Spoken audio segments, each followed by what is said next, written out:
Masayang ipinagdiriwang ngayong araw ni Catherine Bernardo ang kanyang 28th birthday.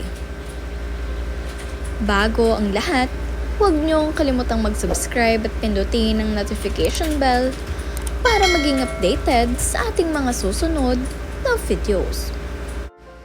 Pagdating nitong si Catherine Bernardo ngayong araw dito sa Isla Amara, ay agad siyang sinalubong ng kanyang mga staff at binigyan ng bulaklak at cake sabay kinantahan ng happy birthday. Ang Isla Amara ay pag-aari nitong sina Catherine Bernardo at Piolo Pascual, kaya naman itong si Catherine ay dito isa-celebrate ang kanyang birthday dahil ito ay kanyang resort. Matatagpuan naman ang Isla Amara dito sa El Nido, Palawan.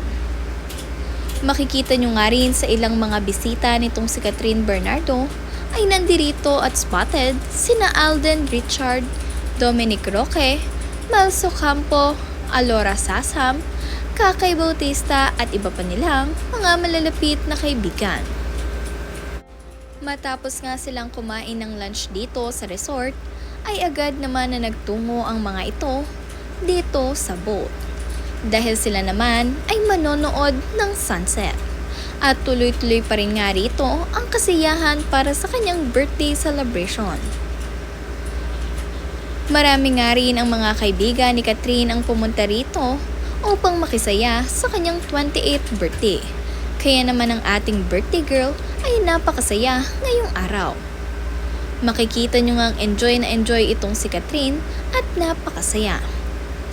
Muli, happy birthday sa iyo, Catherine Bernardo. Enjoy your day!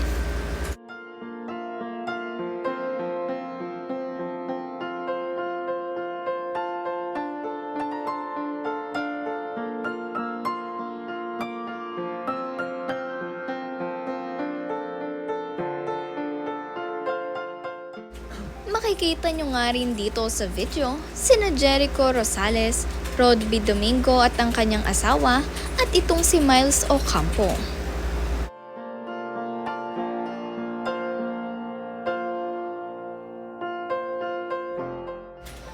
Matapos naman nga silang mag-cruise, ay nag-change outfit na itong si Catherine para sa kanya namang birthday dinner.